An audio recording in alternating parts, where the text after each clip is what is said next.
अस्सलामुअलैकुम। उम्मीद है आप सब ठीक होंगे। आज हम देखेंगे कि ऑडिट अप्रोच क्या होती है एनपीओज़ के लिए, नॉट फॉर प्रॉफिट ऑर्गेनाइजेशंस के लिए।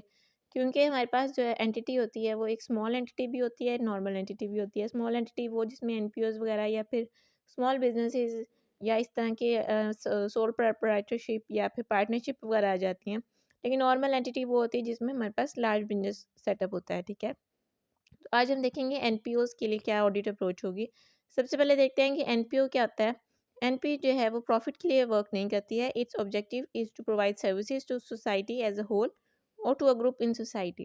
इसकी एग्जांपल्स क्या-क्या हैं? चैरिटीज़ हो सकती हैं, सोसाइटीज़, क्लब्स हो सकते हैं या गवर्नमेंट ओन्ड ऑर्गेनाइजेशंस हो सकती हैं जो कि चैरिटी पे चलती हैं, ठीक है। चैरिटी क्या होती है? Charity is an organisation which raises funds from general public and spends its funds on defined beneficiaries in accordance with its objectives, ठीक, विद इट्स ऑब्जेक्ट्स, ठीक है। अच्छा, अब ऑडिट अप्रोच क्या होगी प्लानिंग में। इसमें भी उसी तरह ऑडिट अप्रोच होती है जिस तरह नॉर्मली हमने पहले पढ़ा था, लेकिन ये है कि उसमें क्राइटेरिया डिफरेंट होता है। अब प्लानिंग में क्या क्या अप्रोच होती है कि यहाँ पे होता है कि auditor shall consider environment in which organisation operates. क्या ऑर्गेनाइजेशन का इन्वायरमेंट क्या है, हेल्थ है, एजुकेशन है, किस सेक्टर से रिलेटेड है। इसी तरह इसका ऑब्जेक्टिव क्या है और स्कोप ऑफ वर्क क्या है। लोकल रेगुलेशंस क्या है जो इस ऑर्गेनाइजेशन पे एप्लीकेबल होती हैं।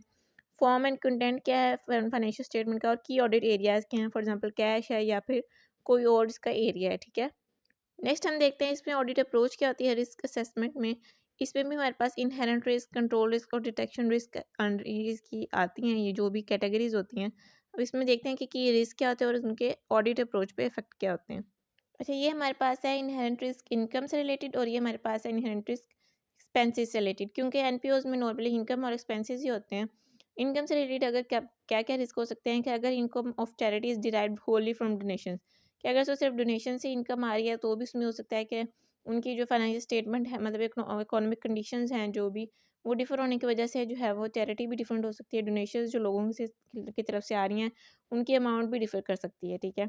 उसी तरह अगर cash is collected by volunteers from various places, ऐसे फॉर एग्जांपल ऐसे होता है कि डोनेशन बॉक्सेस जो हैं वो डिफरेंट जगह पे इन्होंने रखवाए होते हैं। इस सिटी में किसी भी, फॉर एग्जांपल लाहौर सिटी है या कोई भी और सिटी है, तो उन्होंने डिफरेंट जगह पे जो है अपने डोनेशन बॉक्सेस रखवाए होते हैं।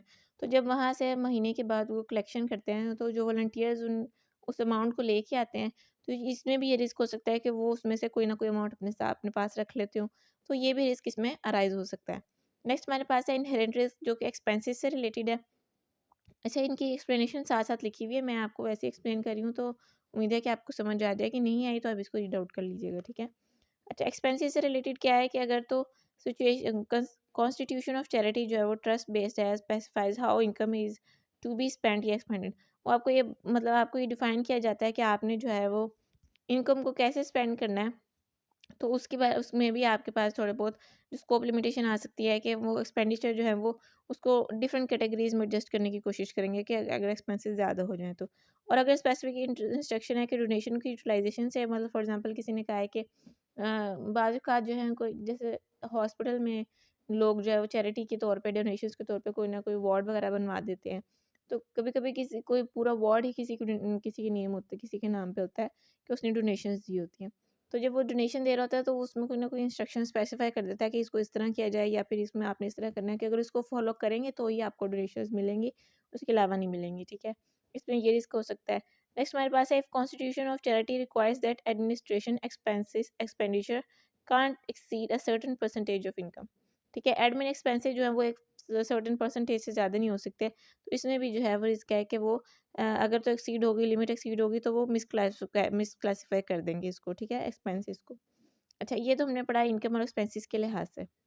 नेक्स्ट हम देखेंगे कि ऑडिट अप्रोच क्या होगी कि इंटरनल कंट्रोल सिस्टम के लिहाज से, कि areas of internal control system include control over receipts, over payments और recording of income and expenditure. इन तीन पे जो है वो इंटरनल कंट्रोल अप्लाई होगा। और अगर control environment of an NPO is likely to be weak because of, अगर तो वो वीक होगा उनका इंटरनल कंट्रोल सिस्टम, तो किस लिए होगा कि उनमें सेग्रीगेशन ऑफ ड्यूटीज़ नहीं है स्टाफ की, कि मतलब एक ही ड्यूटी बहुत सारी ड्यूटीज़ एक ही पर्सन कर रहा होगा, ठीक है। और उसके बाद जो है वॉलंटियर स्टाफ जो है वो वेल क्वालिफाइड या एक्सपीरियंस नहीं होगा कि उस जो है गुड कंट्रोल सिस्टम डेवलप कर सके। इसी तरह इंटरनल ऑडिट डिपार्टमेंट नहीं है।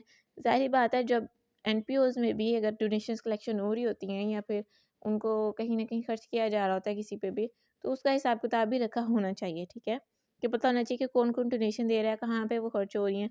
तो जब उसका कोई इंटरनल ऑडिट डिपार्टमेंट ही नहीं है, सही तरह काम नहीं कर रहा, तो यहाँ पे भी जो है वो इंटरनल कंट्रोल सिस्टम वीक हो सकता है। Lack of authorisation due to lack of involvement of trustees. Authorisation नहीं है कि मतलब आपके पास अथॉरिटी नहीं है, क्योंकि जो ट्रस्टीज़ की इन्वॉल्वमेंट है वो ही नहीं है, ठीक है? इस वजह से भी ये जो है इंटरनल कंट्रोल सिस्टम वीक हो सकता है। नेक्स्ट हमारे पास है कि ऑडिट अप्रोच क्या होगी एविडेंस ऑब्टेन करने के लिए।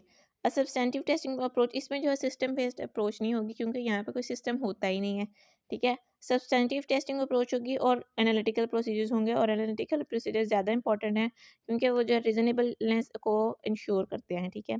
की एरियाज क्या होंगे जो हमने प्रीवियसली पढ़ लिया है, completeness of income expenses assets and liabilities, और possibility of misuse of funds, ये दोनों जो है वो की एरियाज होंगे। अब हम देखेंगे कि रिपोर्टिंग फेज में क्या ऑडिट अप्रोच होगी। If audit of NPO is NFPO is required by law, the report prescribed by law may be applicable, ठीक है? अगर तो वो रिक्वायर्ड बाय लॉ है, तो जो भी लॉ रिक्वायर करेगा, जो प्रेस्क्राइब करेगा, जो है उसी को अपनाया जाएगा, ठीक है? If audit is conducted voluntarily, then report prescribed by ASAs may be used with modifications according to agreed scope and objective of audit। अगर तो लॉ ने रिक्वायर किया है आपको कि आप इसका ऑडिट करवाएं NFPOs का, तो जो लॉ प्रेस्क्राइब करेगा आपने उसी रूल्स को फॉलो करना है, और अगर लॉ ने नहीं किया, आप वॉलंटरली उसका जो है वो ऑडिट करवा रहे हैं, तो फिर आप ISAs को भी फॉलो कर सकते हैं, ठीक है? जो मॉडिफिकेशन आप अकॉर्डिंगली करना चाहें, आपने NFPO के स्कोप और ऑब्जेक्टिव के लिहाज से आप उसको कर सकते हैं, ठीक है?